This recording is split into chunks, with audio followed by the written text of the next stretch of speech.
तो दोस्तों पूजा एक ऐसी बला की खूबसूरत लड़की है जिसे हर कोई देखता तो देखता ही रह जाता। पूजा को कुछ ऐसा ही शौक चढ़ा था कि वो बचपन से ही घूमने फिरने का शौक था। जब वो 18 साल की हुई तो उसने मर्दों के साथ यानी लड़कों के साथ घूमना फिरना दोस्ती करना। बात करने जा रहे हैं एक ऐसी कहानी, एक ऐसी घटना के बारे में, एक सच्ची घटना के बारे में। ये घटना पीलीभीत जिले के एक गांव परेवा गांव की है। दोस्तों उसमें एक लड़की जिसका नाम पूजा था, बहुत ज़्यादा खूबसूरत थी और उसका जब वो 18 साल की थी तब से ही उसे शौक गाड़ी चलाना, जैसे ट्रैक्टर चलाना और मोटरसाइकिल पे घूमना, अच्छे अच्छे कपड़े पहनना और जैसे लड़कों से दोस्ती करना, ये सब सारे शौक शुरू हो गए थे। क्योंकि उसके घर वालों ने उसे इतनी छूट दे रखी थी कि वो जब जहाँ जाती और कुछ भी करती उसका कोई भी अंदाज़ा नहीं था उन्हें। लेकिन दोस्तों ये शौक एक दिन उस लड़की को इतना भारी पड़ जाएगा ये पता नहीं था। ये घटना इतनी ज़्यादा व्याकुल कर देने वाली जो थी, वो एक जमींदार की लड़की थी। उसके बाप का नाम गंगाराम था। गंगाराम जो अपनी लड़की को हद से ज़्यादा छूट दे रखी थी। उसे क्या पता था कि एक दिन वो लड़की उसका नाम डुबाकर रख देगी। वो लड़की इतनी ज़्यादा खूबसूरत थी जो कोई देखता उसके पीछे पड़ जाता। और उससे भी कुछ ऐसे ही शौक था कि नए नए लड़कों से दोस्ती करना और जैसे मोबाइल से बातें करना, अच्छे कपड़े पहनना, घूमना वगैरह, काफ़ी आज़ादी मिल चुकी थी उसे। तो दोस्तों ऐसा ही होता है जब वो लड़की लड़कों से मिलने लगती है और उनसे संबंध बनाने लगती है। गंगाराम की जो बेटी थी वो हद से आगे निकल चुकी थी।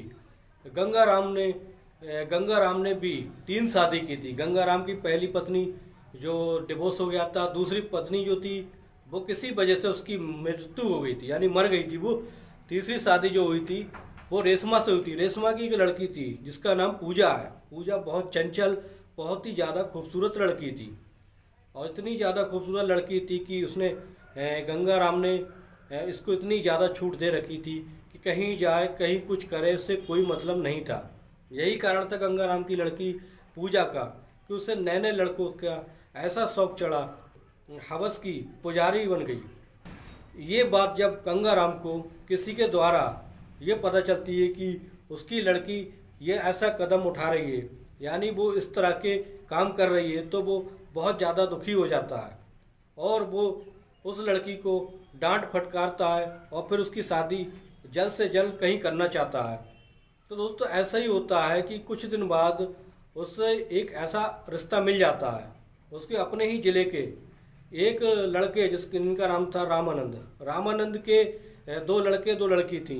लड़की की शादी हो चुकी थी, दोनों लड़कियों की शादी हो चुकी थी और बड़े लड़के की शादी जिसका नाम मनोज था, उसकी शादी पूजा से रिश्ता हो गया था। उसने पूजा का रिश्ता मनोज के यहाँ कर देते हैं। वो पूजा को दिखाया जाता है। पूजा देख के खुश हो जाती है। अच्छी खासा लंबा चौड़ा और अच्छी खासी स्मार्ट लड़का था। उसे वो सारी ख्वाहिशें वो पूरी कर सकता था जो उसे उसमें चाहिए थी, क्योंकि उसे ऐसी लत लग चुकी थी वासना की जो सिर्फ वो लड़का सी पूरी कर सकता था। तो फिर क्या होता है, इन दोनों की शादी हो जाती है। शादी होने के बाद जब पूजा उसको इस तरह से सुहागरात वाले दिन इस तरह से प्यार करती है कि उसका इतना प्यार करती है कि उस पर टूट कर कि उसका मन जो होता है मनोज का उसके प्रति और ज़्यादा आकर्षित हो जाता है, क्योंकि वो इस खेल में पहले से ही तो माहिर थी। वो नए नए लड़कों को फंसाना और संबंध बनाना ये सब पहले से करती आ रही थी। तो मनोज उस पर इस तरह से दीवाना हो जाता है कि सारी ख्वाहिशें पूरी कर देती है। यहाँ से 1 साल बाद उनके एक बच्चा होता है। फिर उससे मनोज को खर्चे की ज़रूरत पड़ती है, तो वो उस काम करने के लिए शहर चला जाता है। अपनी पत्नी से पूछता है काम करने के लिए कि वो शहर चला जाए। उसकी पत्नी कहती है कि हाँ तुम जा सकते हो, और इस तरह से वो मनोज जो है वो शहर फैक्ट्री में काम करने के लिए चला जाता है। उसे क्या पता था कि उसके पीछे उसकी बीवी ऐसी रंगरलियां मनाएगी। दोस्तों मनोज के जाने के बाद पूजा का जो एकदम पूरा मौका मिल जाता है अपनी अय्यासियों को करने का, वो अपनी उसी रंग में आ जाती है जो पहले शादी से पहले थी। जब मनोज फैक्ट्री में काम करने के लिए बाहर चला जाता है तभी वो उसके चोरी छुपे जाके लड़कों से मिलती है, उनसे तरह तरह के लड़कों से संबंध बनाती है। किसी तरह का कोई लड़का नहीं छोड़ती है वो, अपने से ज़्यादा उम्र के लड़कों से भी संबंध बनाती है। उसकी भूख इतनी ज़्यादा बढ़ चुकी थी कि वो किसी के कहने पर भी बाज नहीं आ रही थी। लेकिन दोस्तों रामानंद जो थे, रामानंद भी लंगोट के जो कच्चे थे, रामानंद उस बात के उन्हें भी मौका चाहिए था। उनकी पत्नी जो थी वो काफ़ी उम्र हो गई थी, इसलिए वो अपने पास नहीं आने देती थी। तो रामानंद भी ऐसा ही ढूंढते थे कि कोई ऐसी लड़की मिल जाए जो उनकी भावनाओं को समझ सके। दोस्तों रामानंद भी अपनी बहू के पास जाकर अपने हंस हंस के बातें करता है। उसके मन में अपने बहू के लिए कुछ ऐसी ही वासना थी जो वो चाहता था कि वो पूरी कर सके, इसलिए वो उसके पास जाता था और तरह तरह की बातें करता था, हंसता था, कभी उसे टच करता था। लेकिन पूजा भी इस खेल में माहिर थी। वो जान चुकी थी कि ये रामानंद जो उसका ससुर वो क्या चाहता है उससे। अपने ससुर से कहती है कि आपको क्या चाहिए बाबूजी। तो वो बाबूजी कहते हैं कि नहीं मुझे कुछ नहीं, बस ऐसे ही। तो एक दिन ऐसा होता है कि रामानंद की पत्नी जो है मार्केट गई हुई होती है, मार्केट जाती है तो उसका मौका पाकर उसके कमरे में जाता है। रामानंद अपनी बहू के कमरे में जाता है और उससे कहता है कि मेरे जिस्म में बहुत दर्द हो रहा है, बहू कहीं ऐसा हो कि मेरे तेल की मालिश कर दो। तो वो बहू कहती है कि कोई बात नहीं बाबूजी, मैं मालिश कर देती हूँ। जब वो तेल लेके आती है, उसके हाथों को टच करती है तो रामानंद बहुत ज़्यादा अट्रैक्टिव हो जाता है और उससे बर्दाश्त नहीं होता है। तो वो उसके छाती को टच कर लेता है और धीरे से अपनी बाहों में खींच लेता है। और ऐसा ही होता है कि पूजा भी यही चाहती थी, कि पूजा का भी मन मनोज के जाने से उसके भी मन में वही दिलासा थी कि वो चाहे कि उसकी कोई वासना को पूरा कर सके। अब अपने इस तरह ससुर से इस तरह से लिपट जाती है कि पूरे संबंध बना लेती है। इस तरह से दोस्तों ये काफ़ी दिनों तक ऐसे ही चलता रहता है। लेकिन एक दिन उनकी पत्नी उनको मौके वारदात पे पकड़ लेती है और देखती है कि उसके पति जो हैं रामानंद अपनी बहू पूजा के साथ ऐसी अश्लीलता से लेटे हुए हैं, मतलब इस तरह से आपत्तिजनक स्थिति में लेटे हुए हैं कि वो देखकर उससे ज़्यादा इतनी क्रोधित हो जाती है, उसे बाहर बुलाकर इतना ज़्यादा डांटती है कि वो रामानंद इसके शर्म से लाल पीले हो जाते हैं। लेकिन उन्हें इस बात पर कोई फ़र्क नहीं पड़ता है, वो फिर नहीं मानते हैं, फिर दोबारा इस तरह से हरकत करने लगते हैं। लेकिन फिर उनकी पत्नी अपने बेटे को फ़ोन करके ये सारी बातें बता देती है। जब मनोज को इस बात का पता चलता है तो मनोज फैक्ट्री से 2-3 दिन की छुट्टी लेके घर पे आ जाता है। जब घर पे आता है तो अपनी पत्नी पूजा को इस तरह से डांटता है और मारता है और अपने बाप से तो वो कुछ नहीं कहता है। तो फिर ऐसा होता है कि मनोज अपने साथ अपनी बीवी को यानी पूजा को अपने साथ फैक्ट्री ले जाता है, दिल्ली ले जाता है, जहाँ पर वो एक कमरा जिस कमरे पर रहता था वहाँ कमरे पर उसको ले जाता है, बच्चे और बीवी दोनों को। लेकिन फिर जब वो कंपनी जाता है तो उसके पीछे पूजा फिर वही काम चालू कर देती है जो अपनी आदत से मजबूर थी। रंगरलियाँ मनाना उसका एक पेशा बन चुका था। वो नए नए दोस्त बनाना, कमरे पर ताला लगा के बाहर जाती थी घूमने और नए नए दोस्त बनाना और जैसे बातें करना, मोबाइल पे बातें करना, ये सारी चीज़ें वो करने लगी थी। और वो इस तरह से नए नए लड़कों से संबंध बनाने लगी। और उसके पड़ोस का एक लड़का था। एक दिन ऐसा होता है जब पड़ोस का एक लड़का था जो वो उसके आके बातें करने लगता है। वो सब जानता था उसके बारे में कि ये किस तरह की लड़की है और क्या चाहती है। तो एक दिन ऐसा होता है दोस्तों जब मनोज फैक्ट्री गया हुआ होता है तो लड़का और पूजा कमरे में बंद होते हैं। पता नहीं उसमें संबंध, एक दूसरे से संबंध बना रहे थे, इस बात का पता मनोज को नहीं होता है। अचानक मनोज, एक दिन ऐसा होता है कि अचानक मनोज हाफ टाइम में छुट्टी लेकर आ जाता है, यानी किसी वजह से उसे छुट्टी मिल जाती है। जब वो आके देखता है तो उसका दरवाज़ा जो है, कमरे का दरवाज़ा बंद होता है। तभी वो खटखटाता है और आवाज़ लगाता है पूजा। तो जब पूजा बहुत देर बाद आती है, यानी ऐसे उल्टे सीधे कपड़े पहने हुए थे, बाल बिखरे हुए थे जब वो दरवाज़ा कुछ देर बाद दरवाज़ा खोलती है, तब मनोज समझ जाता है कि अंदर कुछ माजरा चल रहा था। तो वो ये पूछती है कि इतनी जल्दी कैसे आ गए।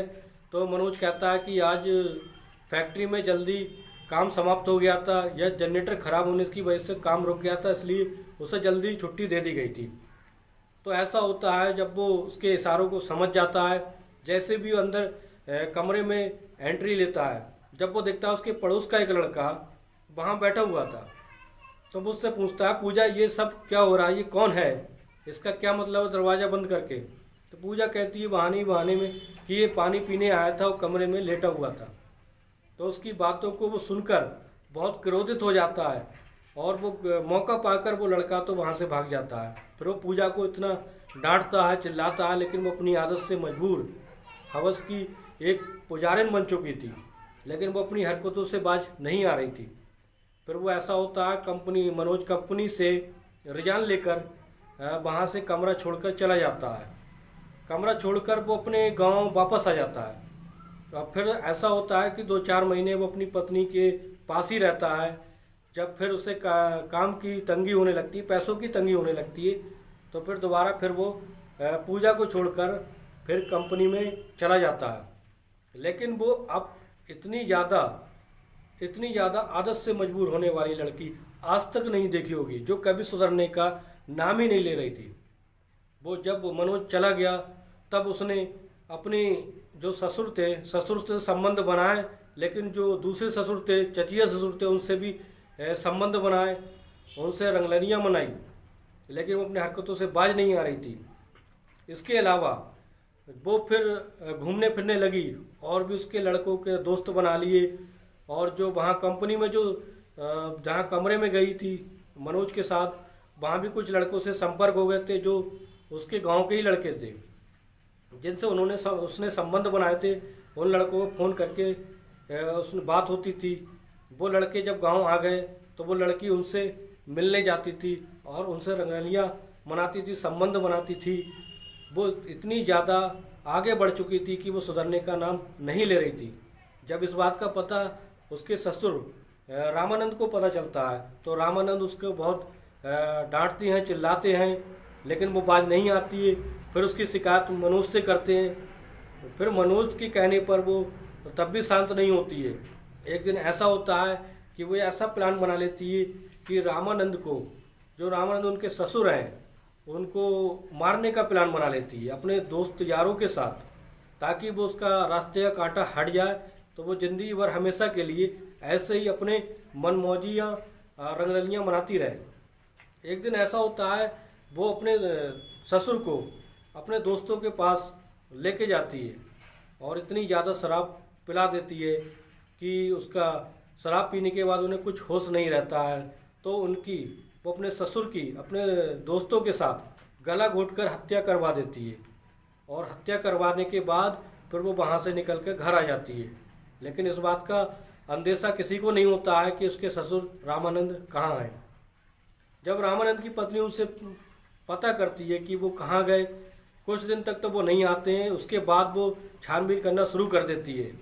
तब वो अपनी बहू पूजा से पूछती है कि रामानंद कहाँ हैं, तो वो ऐसे ही हड़बड़ा के उल्टे सीधे जवाब देती है। इस बात का उसने शक हो जाता है। जब शक हो जाता है तो वो लड़की को, जब शक हो जाता है तो वो पुलिस को खबर करते हैं।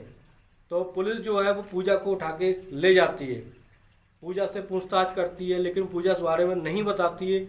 लेकिन फिर इतना ज़्यादा टॉर्चर करने के बाद पूजा अपनी जुबान जो खोल देती है और बताती है कि हमने ही उसे हमारे आड़े आ रहा था ये, इसलिए हमने उसको मौत के घाट उतार दिया।